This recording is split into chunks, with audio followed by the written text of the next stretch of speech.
Mais c'est vrai qu'on a peur, quoi. C'est horrible, quoi. En plus, on sent quand même ils veulent faire payer ce truc-là à Cyril et en fait, ils font payer à toute la chaîne. Je comprends pas.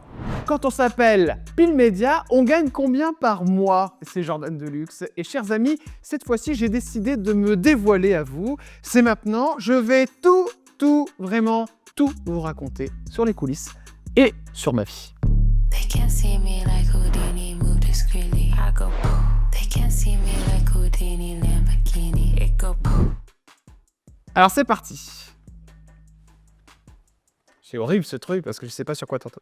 Ta plus grande peur, peut-être ce serait d'arrêter de la télé, franchement, parce que le problème c'est que c'est très addictif, c'est un petit peu comme une drogue, et c'est vrai que franchement, ça relie pas mal de choses qui me correspondent et qui me font vivre aujourd'hui, parce que c'est vrai que mes amis le savent très bien, quand ça va pas à l'antenne ou qu'il y a des mauvaises audiences, ce genre de choses, je vais pas bien dans la vie aussi, ma famille aussi, donc tout est relié avec cette peur peut-être de quitter l'antenne, peur qui est assez grande en ce moment avec ce qui se passe pour C8, c'est des angoisses, ouais, je suis quelqu'un, en fait quand on a mis tellement de temps à avoir son programme, on a très peur que demain tout s'arrête, surtout à 35 ans, parce que je vis vraiment les plus beaux moments de ma vie, j'en suis conscient, quoi.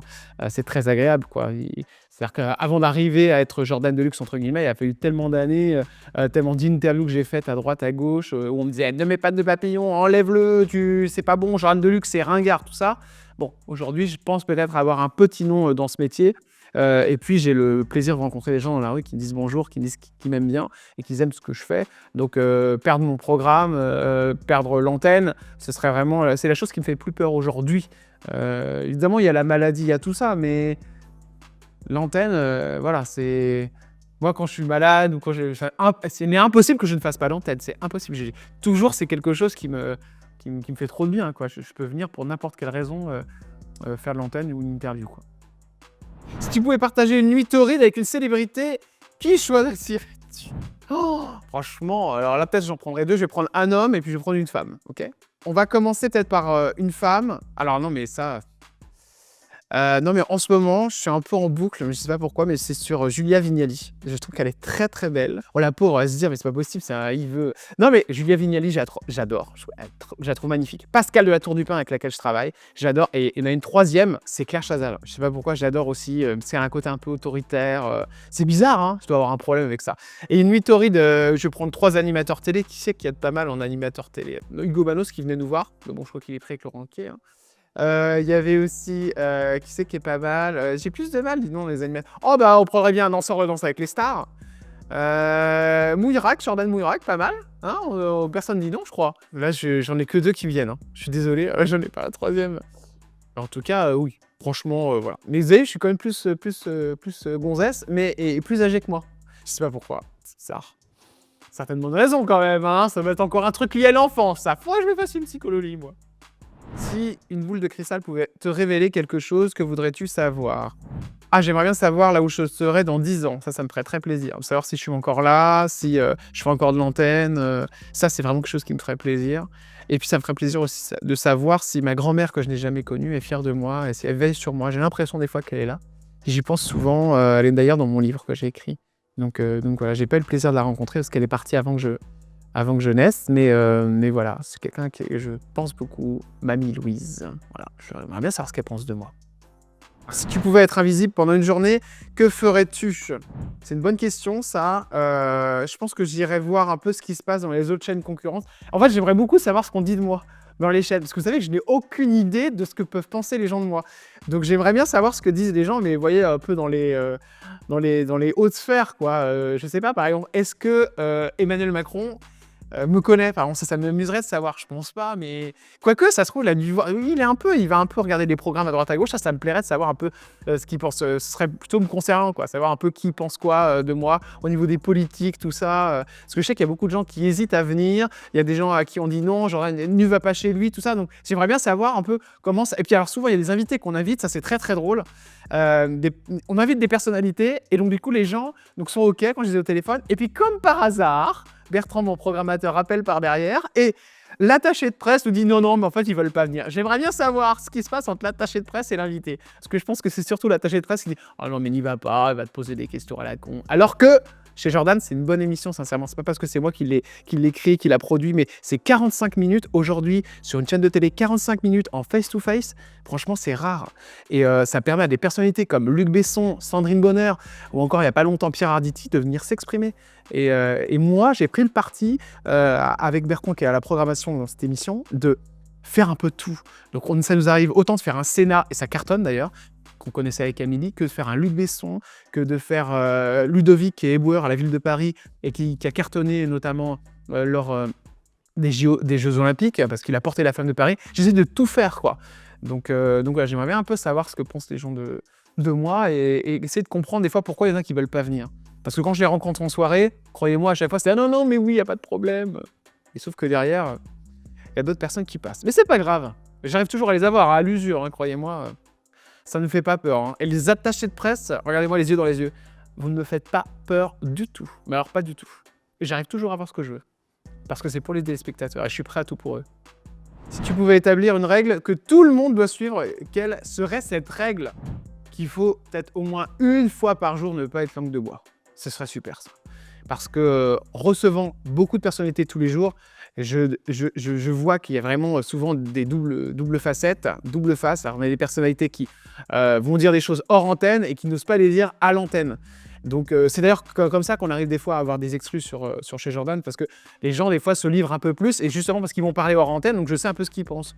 Donc voilà, mais si on était tous un peu moins langue de bois, j'en fais partie, hein, des fois je mens aussi, je raconte des conneries, voilà. Mais ça, ce serait pas mal, parce que finalement, ça avance à rien.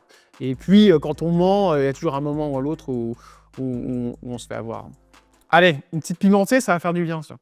Ton pire date. Quel est ton pire date? Alors, j'en ai eu pas mal, moi, des dates qui sont... Mais de toute façon, moi, je suis pas quelqu'un de rencontre. C'est une catastrophe, moi, les rencontres. Donc, c'est vraiment une catastrophe. Ça se passe souvent...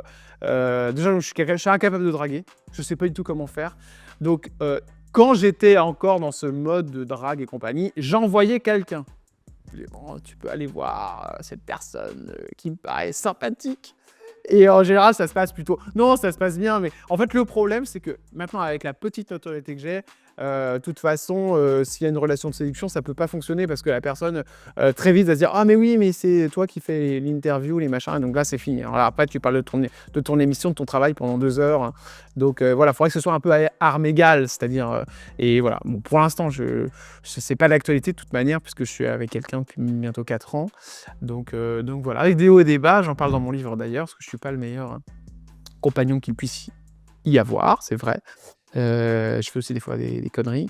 Mais bon, pour l'instant, ça tient, donc on verra ce que ça va donner par la suite. J'espère qu'on fera les 5 ans. Hein. On va faire une année par une année. Allez, c'est parti pour les questions en TT. Je m'engage évidemment à dire la vérité, rien que la vérité.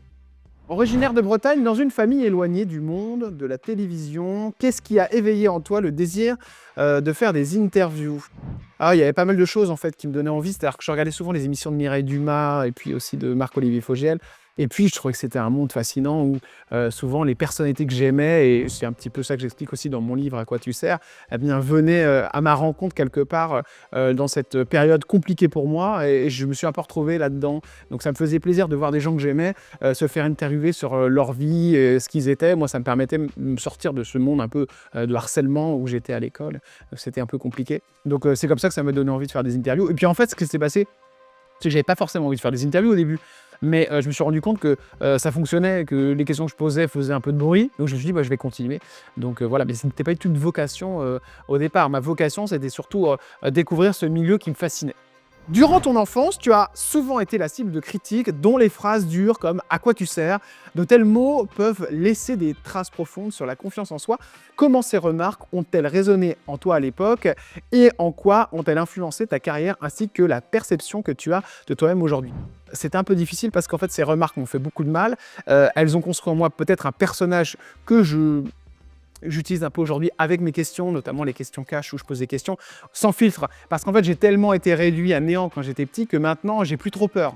Donc je suis plus trop impressionné par les personnalités, à part certaines que j'apprécie très fortement. Donc du coup, forcément, ça m'aide des fois, hein, je réponds différemment. Mais en fait, ça m'a plutôt aidé, même si je trouve que voilà, c'est pas du tout un truc qui devrait nous aider. Enfin, le harcèlement n'a rien d'intéressant, c'est vraiment une saloperie. Et voilà. Ça m'a influencé dans le sens où je pense que je me permets des choses que je me serais pas permises si j'avais pas été réduit à néant par ces commentaires et ces phrases difficiles, hein, que je subissais tous les jours. Autre question. Le harcèlement scolaire reste un sujet préoccupant. En tant que personne qui en a fait l'expérience, estimes-tu que l'on fait assez pour protéger les jeunes victimes aujourd'hui?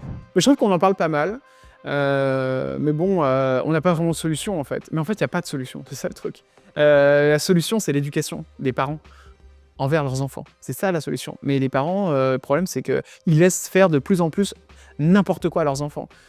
Combien de fois on voit des trucs, mais même dans les salles d'attente ou du lit, les parents disent rien, quoi. Parce que les enfants, ils sont le résultat de leurs parents. Hein. Moi, j'ai jamais harcelé quelqu'un. Hein. Jamais. Hein. Bon, ma mère, elle m'a, je pense, bien élevée. J'ai une éducation correcte, je pense. Je respecte les gens, j'essaye de bien leur parler. C'est ça la base, hein, l'éducation. Et le harcèlement, en général, ça vient de là quand même. Hein. Quand les parents s'en foutent, bon, bah, les gosses, ils font ce qu'ils veulent et ça se retrouve sur nous. Et là où j'en veux à ces élèves qui harcèlent, c'est qu'il y en a qui se foutent en l'air, quoi. Donc, quand tu retrouves ton fils pendu au bout d'une corde, que tu n'as rien demandé, tout ça parce qu'un espèce de connard de gosse a emmerdé ton fils pendant 1 an, ça, c'est vraiment mais horrible, quoi. C'est la pire des choses qui puissent exister. Et il y en a beaucoup qui finissent comme ça. Donc qu'est-ce qu'on... Oui, il y a des choses qui sont faites aujourd'hui, mais je pense que c'est les parents aussi. Je veux dire, tu le vois bien quand tu as un enfant qui est un peu spécial et qui emmerde les élèves. Moi, je veux dire, si demain j'ai un enfant, je peux dire, je vais aller vérifier s'il déconne pas. Et je demande aux parents et compagnie. Moi, ça m'est arrivé combien de fois d'avoir des problèmes avec un élève. Les parents étaient au courant, ils n'en avaient rien à foutre. Hein. Rien à foutre. Hein. Ils laissaient faire ce qu'ils voulaient. Après, le problème, c'est qu'aussi, des fois, l'école, c'est aussi un endroit pour que les parents se débarrassent de leurs enfants. Voilà. Alors oui, pas de souci, hein, mais quand ils tuent d'autres enfants, c'est différent. Vous avez vu cette histoire où il y a des élèves qui, après avoir fait tuer une enfant parce qu'il avait tellement harcelé qu'elle n'en pouvait plus, ont été crachés sur sa tombe. Ça en dit haut sur aussi le niveau des parents, quoi. Comment tu peux laisser un enfant faire ça? Enfin, je veux dire. Parce que le harcèlement, c'est pas à 18 ans, hein, c'est bien avant. Hein. Parce qu'à 18 ans, normalement, tu t'en sors un peu, quoi. Ton pseudonyme, Jordan Deluxe, ton style soigné et ton nœud papillon sont devenus ta signature. Peux-tu nous raconter comment est née cette identité visuelle et ce que ce look représente pour toi? C'est né avec Geneviève de Fontenay, parce que je la voyais beaucoup. Et Geneviève de Fontenay, pour les plus jeunes, était l'ex-présidente des Miss France. Donc, une grande dame, très grande, avec un beau chapeau, blanc et noir, et qui était toujours très classe. Et elle n'utilisait que le noir et le blanc. Elle me disait toujours, Jordan, c'est ce qu'il y a de mieux. On est devenus très proches parce que je l'avais rencontré lors d'une émission de radio avec Laurent Baffy. Et en fait, il a fallu un moment créer un personnage parce que, en fait, si vous voulez, j'étais sur une radio qui s'appelait Voltage. Et un jour, le patron me dit, Jordan, on va refaire une émission de radio, mais avec toi, tu seras au milieu des chroniqueurs et de l'animateur.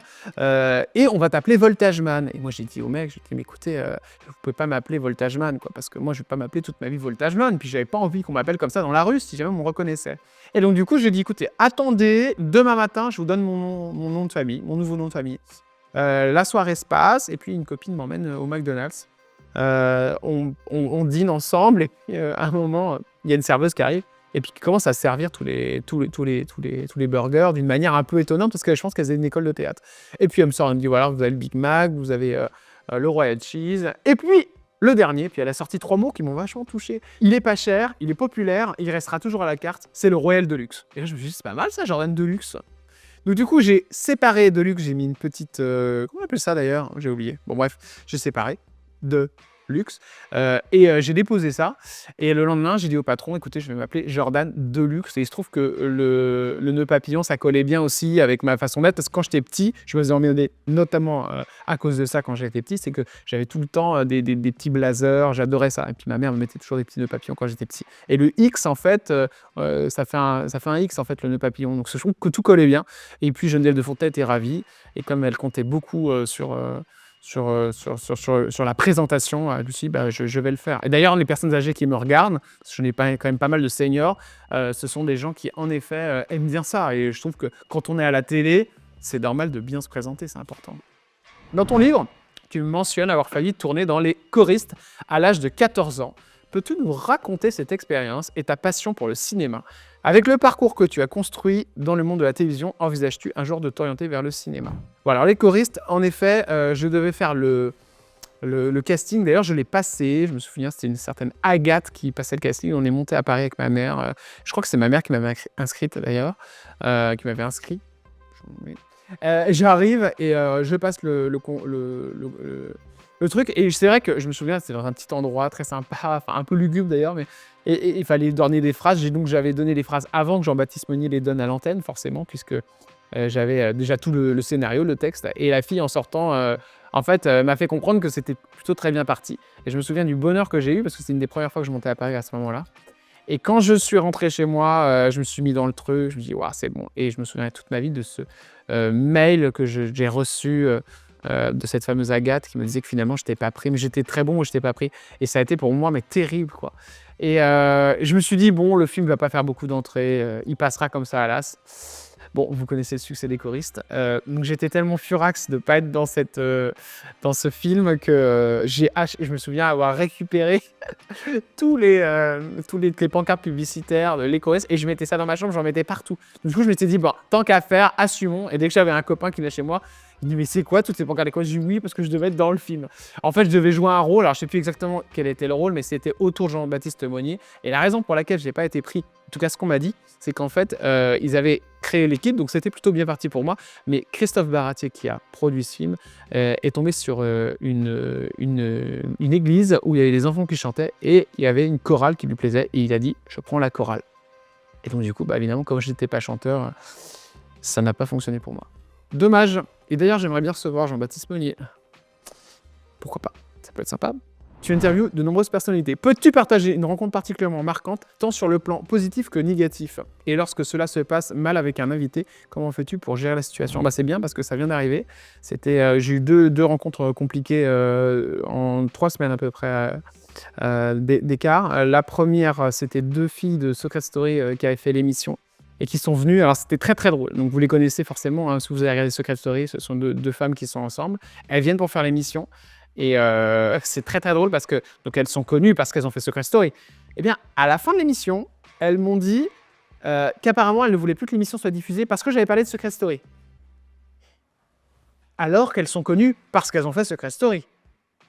Vous voyez un peu la folie furieuse des 2 personnes? Et elles ont fait annuler. C'est-à-dire, au lieu de me le dire avec élégance en début d'émission en me disant « Non, Jordan, écoute, on arrête l'interview, tu parles trop de Secret Story et tout. » Bon, surtout qu'on a fait même 30 minutes sur eux deux. Donc, franchement, je pense que j'ai été correct. Je fais même pas ça pour des personnalités qui, des fois, ont plus de notoriété, quoi. Et je me suis dit, bon, en plus, ils sont pas très connus, mais on y va, c'est bien.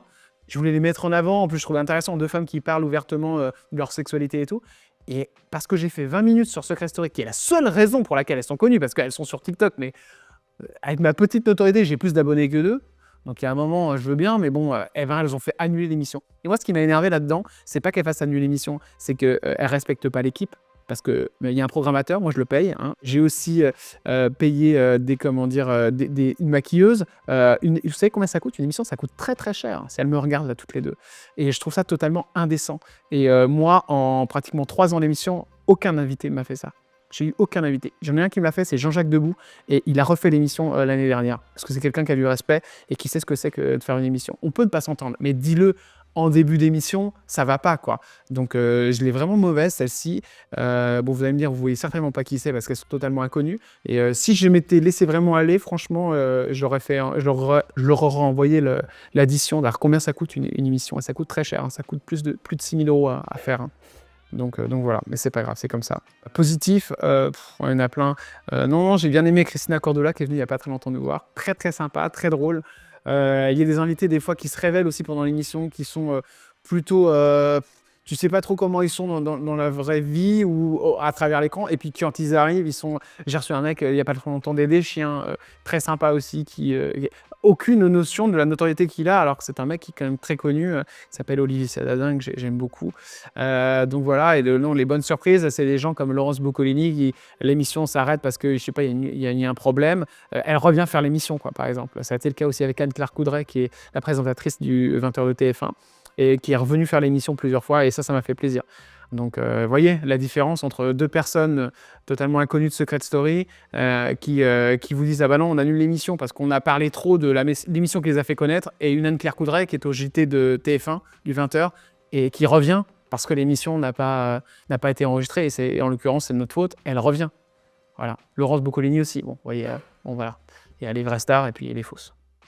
Tu parviens à obtenir des confidences surprenantes de tes invités. Comment expliques-tu cette capacité à les faire se livrer sur ces sujets sensibles? Je pense, parce que c'est la question qu'on me pose le plus de fois dans la journée, que à chaque fois les gens ils m'arrêtent, vont mais comment vous arrivez? Mais quand je vous jure, je ne sais pas. Je pense qu'il y a l'histoire du nœud papillon. Je crois qu'on m'a dit aussi c'est la tête. Moi je me rends pas compte, mais on m'a dit vous avez une tête gentille, tout ça, machin. Et c'est vrai que peut-être, mais il y a un côté chez moi un peu, j'essaye de le choper, quoi. Vous voyez ce que je veux dire? Donc quand ils disent un truc, souvent ils me disent ah je vous ai pas vu venir. Et encore, et des fois aussi on me dit oh bah, pas trop charcuté aujourd'hui, je pensais que vous auriez été plus loin. Donc je sais pas, il y a un truc qui fait, je pense que le côté nœud papillon, machin, enfant un peu, vous savez, comment on appelle ça, un enfant comme dans les... Voilà, un enfant de cœur, voilà, avec les curés, là, tout ça. Et c'est vrai que je dois avoir ce look-là, alors que pas du tout. Vous me connaissez, si vous regardez le programme, si vous connaissez mes questions, enfant de cœur, oui. En fait, moi, mon but, c'est surtout de montrer aux téléspectateurs que derrière la star qui vient me voir, ou la célébrité, eh bien, il y a quelqu'un comme nous, qui a des soucis, et que des fois, ils sont totalement déconnectés. Et c'est ça qui est drôle, en fait. Donc, c'est vrai que des fois, il y en a qui sont un peu étonnés.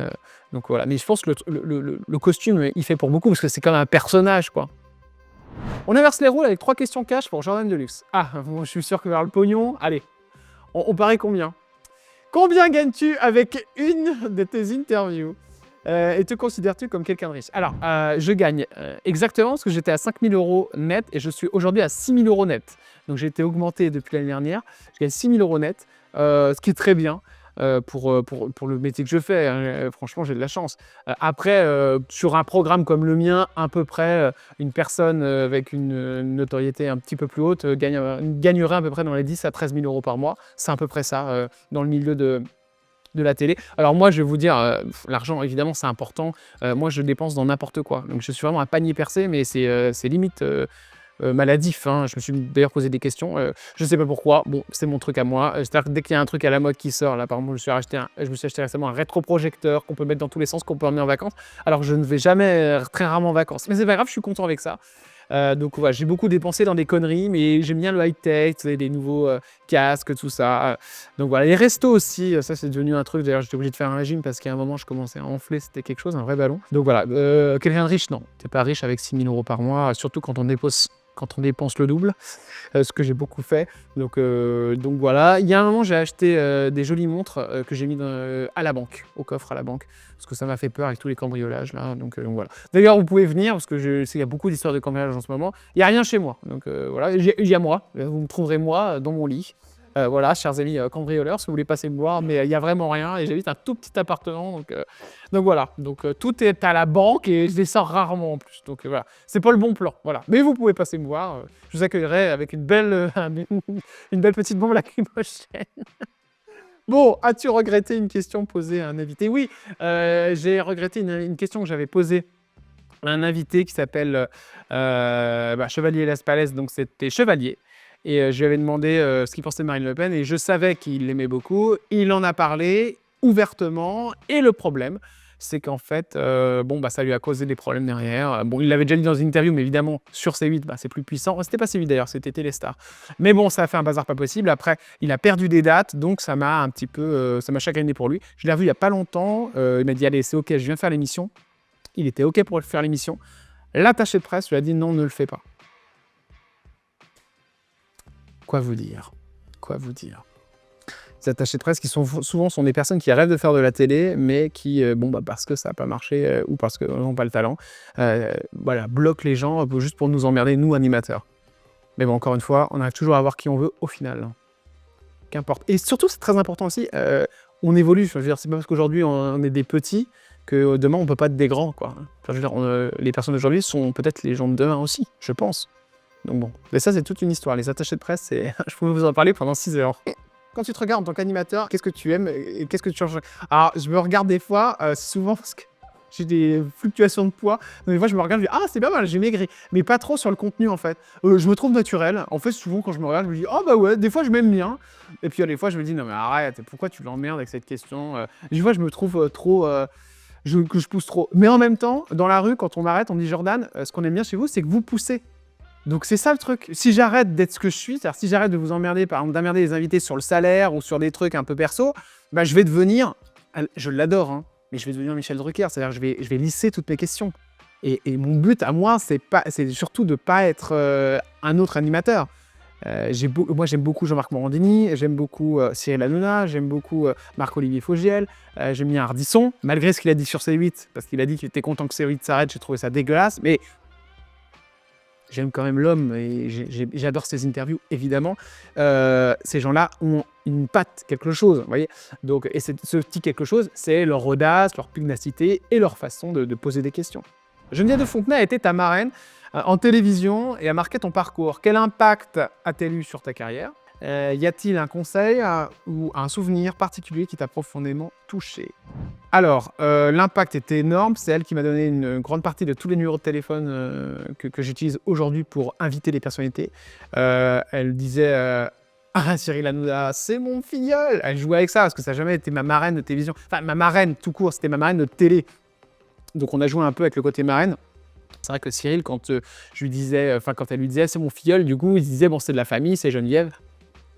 Forcément plus d'attention, puisqu'on est dans un milieu où tout se fait par cooptation, c'est une vérité. Après, je pense que vraiment, quand ça marche pas, tu dures pas, quoi. Hein. C'est bon, voilà, il faut avoir ta patte dans ce métier.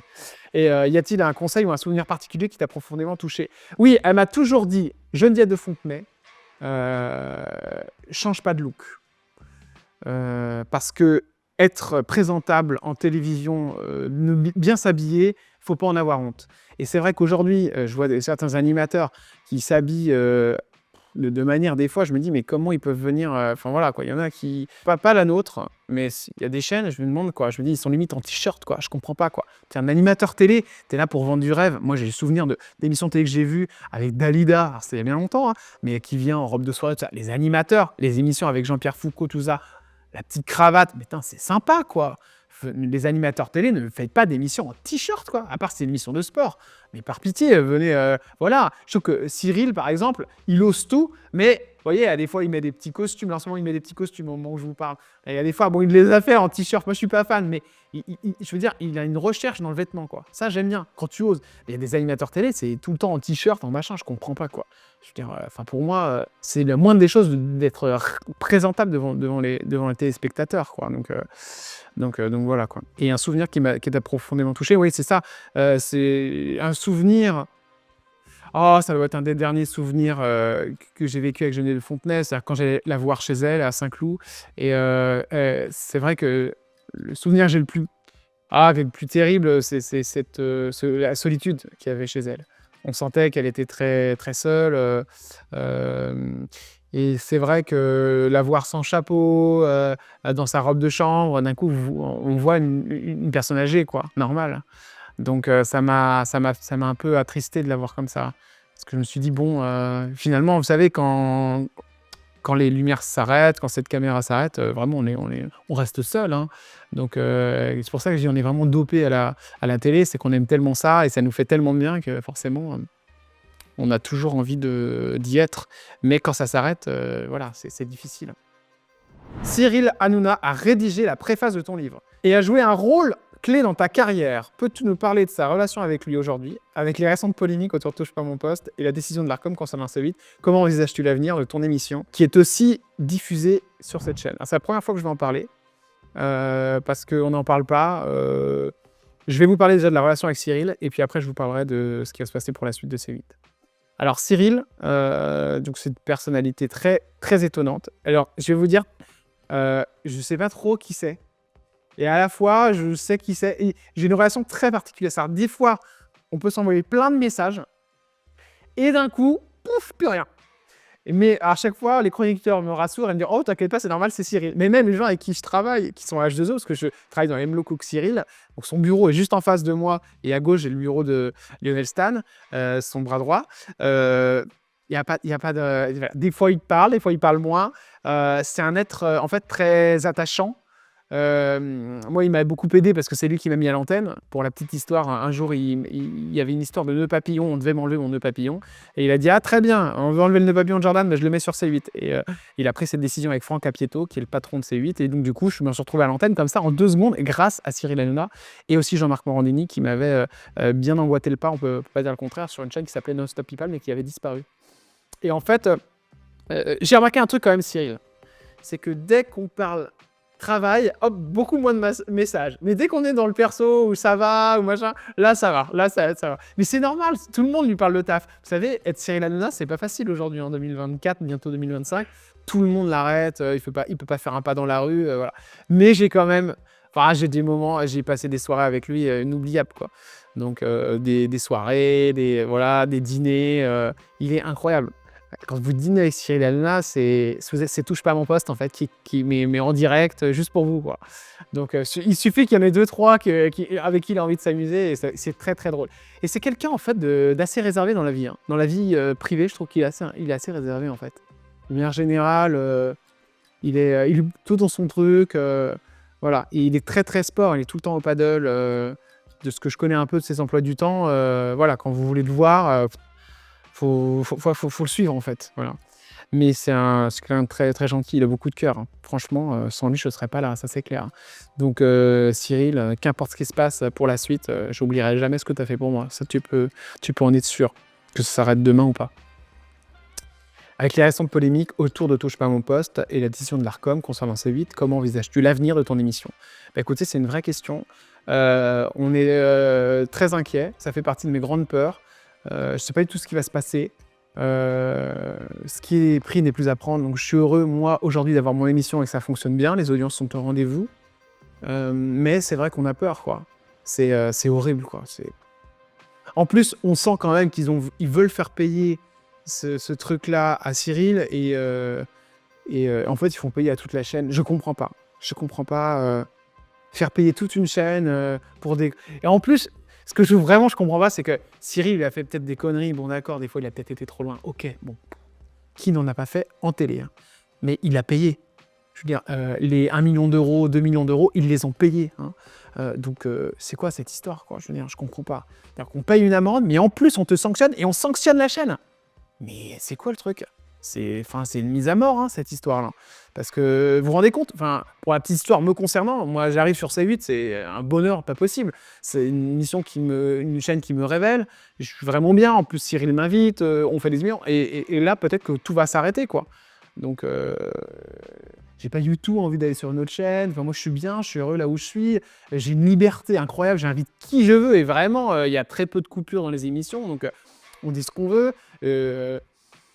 C'est un peu, si tout s'arrête, c'est vraiment comme un rêve qui s'arrête, quoi. C'est vrai, et ça me fait de la peine aussi pour les spectateurs, parce que je pense qu'on s'aime bien dans ce format. Si demain tout s'arrête, et je sais pas si je vais sur une autre chaîne, est-ce que j'aurai cette liberté, et est-ce que ça va continuer pour moi? Je sais pas. C'est un peu horrible, quoi. Et on sait vraiment pas. Sincèrement, souvent, je suis en kicking Cyril, je lui dis, bon, allez, sincèrement, tu sais, même Lionel Stahl, en toute intimité, je vous le dis, je lui demande, je lui dis, Cyril, bon, allez, dis-le-moi, tu sais. Il sait pas. Il sait pas, même lui, il sait pas. Sincèrement, je pense qu'il sait pas. Et les chroniqueurs, c'est pareil, mais les chroniqueurs sont pas bien. Sincèrement, il y a plein de chroniqueurs avec qui j'échange qui me disent, mais qu'est-ce qui se passe? Mais je ne sais pas.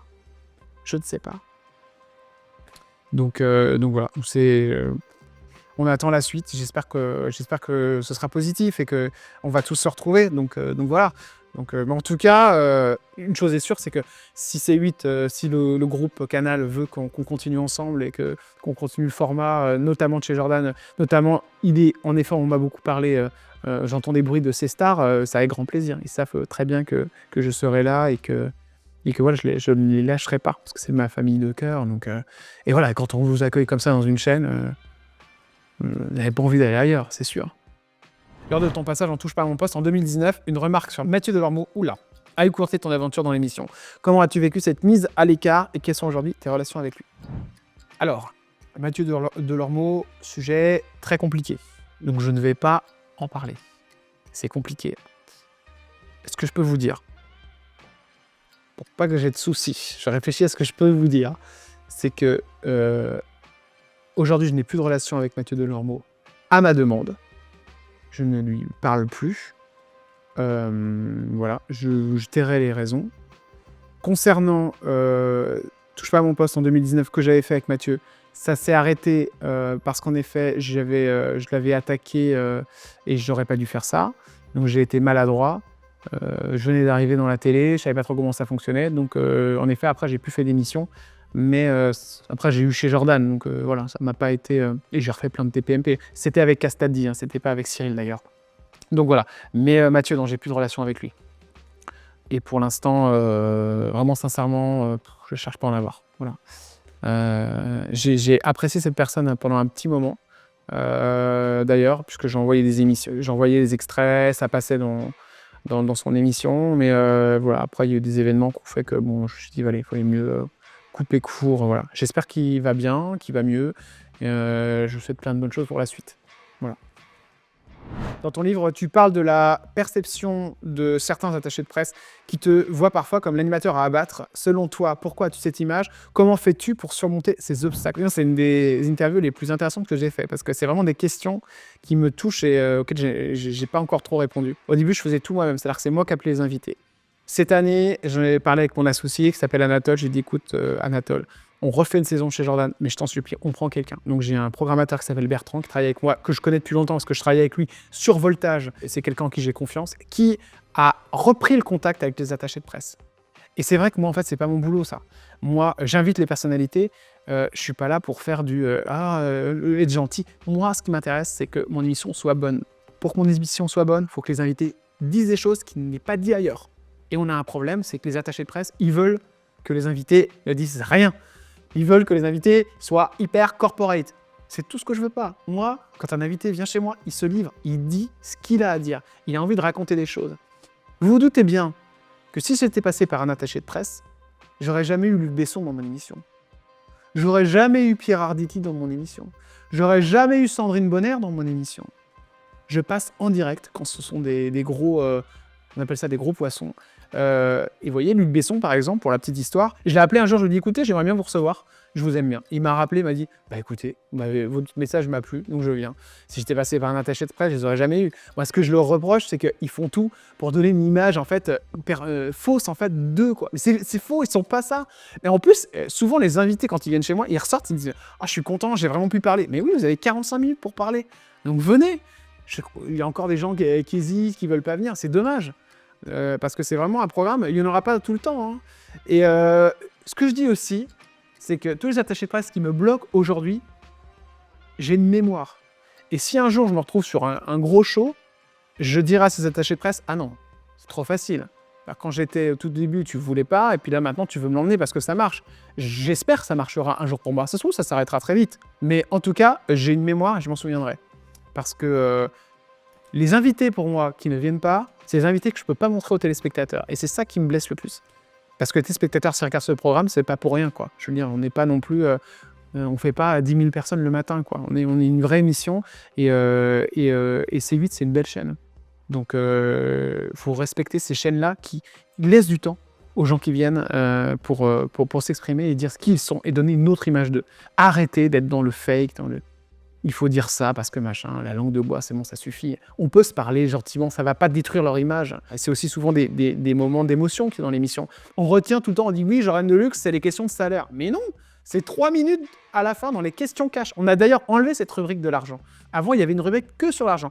Et j'ai dit non, on va faire 3 minutes à la fin, on va leur demander quand on s'appelle, nana, combien on gagne, tout ça. Donc, on a vraiment resserré en plus. L'émission, c'est 45 minutes sur eux. Hein. Mais bon, ça, les attachés de presse... Hein. Mes grands copains.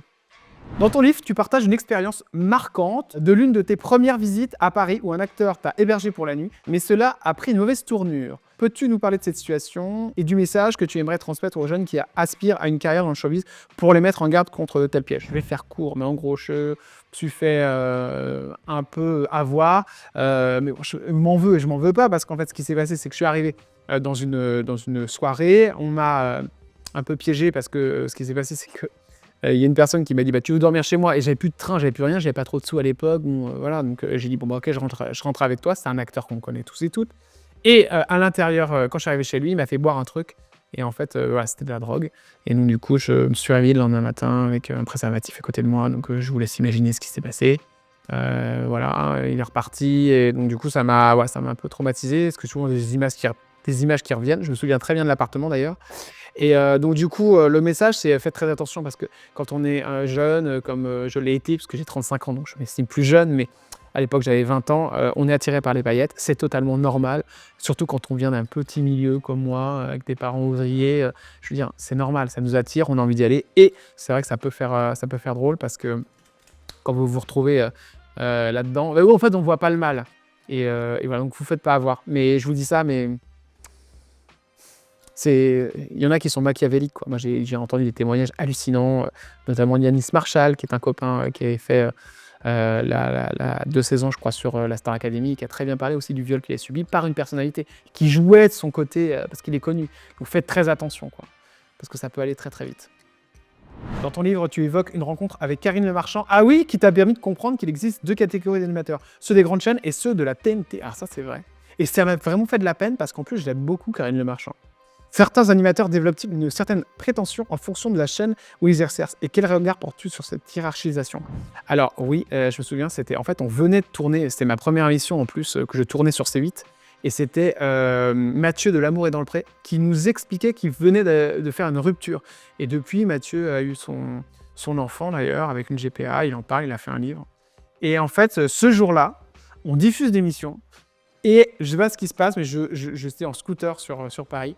Et à un moment, je vois une petite Smart et je vois Karine Le Marchand à l'intérieur de la Smart. Et moi, bête comme je suis, je me dis forcément, étant donné que Mathieu est très proche de Karine Le Marchand, sinon j'aurais pas fait ça, je vais la voir et je vais frapper à la vitre de Karine Le Marchand en disant, et je lui dis juste, je commence à lui parler, je me dis, elle est en train d'ouvrir la vitre. Je dis bonjour, je suis Jordan Deluxe, j'ai interviewé Mathieu, pardon. Voilà, je voulais juste vous dire que je vous aime bien. Et en vrai, je l'aime bien cette fille. Et la fille... Elle me fait...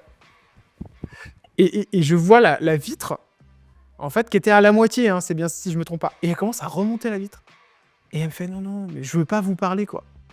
Et c'est vrai que sur ce coup-là, ça m'a fait un truc. Surtout que je lui avais envoyé un message, je me souviens, quelque temps, parce que j'avais son numéro, où elle m'avait répondu gentiment, parce que j'en parlais à la radio quand j'étais à l'antenne, et j'apprécie toujours que c'était animatrice télé.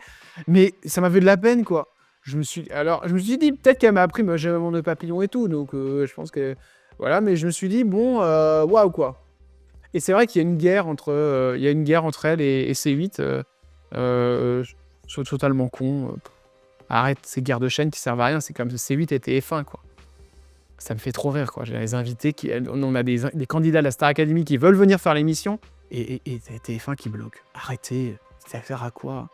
Ça sert à quoi? C'est trop bête. Surtout que, quand même, sur ces histoires de télé, ça me fait bien rire. Parce que Camille Combal était sur C8, hein, et lui maintenant sur TF1. Enfin, je veux dire, on est quand même, les animateurs télé sont des personnes qui changent. On change tous. Donc, je trouve ça totalement con de faire la guerre entre les chaînes. Alors, c'est pas les seuls, hein. France Télé aussi. On a des invités qui peuvent pas venir parce que c'est France Télé. Donc, on ne peut pas les envoyer. Alors, France Inter, on n'a personne chez France Inter. C'est comme avec Cyril et les invités de gauche. Il y en a beaucoup moins qui répondent et beaucoup de droite qui viennent. Bon, voilà. Nous, on demande à avoir tout le monde, hein, sincèrement. Hein, c'est vraiment le... Donc voilà, c'est vrai qu'il y a une hiérarchisation des... Bah, tu le sens dans les soirées, hein, il y a des animateurs télé que tu croises. Bon, après, il y en a pour qui tu as du respect. Et tu sais, par exemple, j'ai croisé il y a 2 jours Laurent Ruquier. J'ai été le saluer, il m'a dit qu'il me connaissait. Il voulait pas faire l'émission parce que c'était trop personnel. Mais mais bon, tu as Laurent Ruquier en face de toi, tu sais que tu n'es rien. Hein, voilà. Et de toute façon, nous ne sommes rien. Mais d'ailleurs, tous les gens qui font de la télé ne sont rien. Je ne suis rien, on est tous rien. Il faut arrêter de croire que parce qu'on fait de la télé, on est rien du tout. Hein. J'ai encore vu il n'y a pas très longtemps Catherine Deneuve qui se promenait dans je crois que c'était Boulevard Barbès, avec un petit fichu et avec un panier de courses. C'est Catherine Deneuve. On est tous pareils. Arrêtons la hiérarchisation. Je la respecte, mais je la trouve débile, quoi. Je veux dire, il y a des animateurs, en effet, quand tu viens les voir, parce que t'es un petit, parce que t'es C8, parce que... Alors que C8, c'est une très belle chaîne et qu'elle fait plus d'audience. Vous savez que nous, le matin, sur chez Jordan, on fait plus d'audience que TF1. Souvent, ça arrive qu'on les dépasse. Ça peut paraître hallucinant, mais c'est vrai. Alors que TF1 est la première chaîne. Et après avoir surmonté des années de harcèlement, tu es aujourd'hui un exemple de persévérance. Bah, c'est gentil, mais tu dois avoir encore du mal à réaliser ce que tu as accompli. Quel regard portes-tu sur ton parcours? Y a-t-il des rêves que tu souhaites encore poursuivre? Alors, j'ai un regard plutôt bienveillant sur ce que je suis devenu, entre guillemets. Après, j'estime que voilà, y a rien de fou. C'est juste que moi, ce qui me rend fou, c'est de voir les invités que je reçois et à chaque fois, je suis comme un enfant, quoi. Il y en a pour qui j'ai l'habitude de les recevoir, comme Stone, voilà, tous les invités des années 80. Et il y en a certains, je suis hyper impressionné. Donc, j'ai du mal tous les jours à réaliser ce que je fais. Ce qui m'impressionne le plus, c'est les gens qui viennent me voir dans la rue. Alors ça me fascine. Sans nœud papillon. Ou qui me font signe dans le métro. Ça me fascine et je trouve ça incroyable. Donc, je regarde, j'ai un parcours sur mon. Non, demain tout s'arrête dans ma tête. Donc voilà, en plus avec ce qui se passe sur C8, forcément, ça n'aide pas. Mais j'ai ce regard-là sur mon parcours. Je me dis que demain tout peut s'arrêter et que je suis heureux de ce que j'ai pu accomplir, mais que j'ai encore envie de faire plein de belles choses. Donc les rêves, c'est continuer à la télé, avoir une émission de télé plus grosse avec du public. Ça, c'est un de mes rêves, avoir du public. Et puis peut-être aussi faire un jeu. Ça me plairait beaucoup. Enfant, tu regardais les célébrités avec les étoiles dans les yeux en te disant que leurs parents devaient être immensément fiers. Aujourd'hui, as-tu le sentiment d'avoir réussi à rendre fiers les tiens?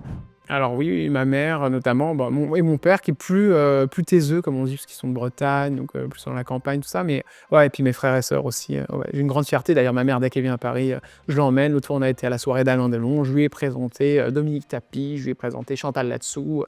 Elle a fait une photo avec Anthony Delon. Non, je suis trop fier. Et puis, ce que j'aime le plus, c'est quand je me promène en Bretagne et que quelqu'un vienne m'arrêter et me dise « Ah, je vous aime bien ». Et là, quand il y a ma mère à côté, je suis sûr, au bout de 2 minutes, même beaucoup moins, qu'elle dit « Oh, c'est mon fils ». Elle est tellement fière, elle est contente et ça me fait trop plaisir, quoi. Mais ça, c'est normal, c'est parce que quand tu viens de rien, de la province, forcément, la notoriété, c'est très agréable.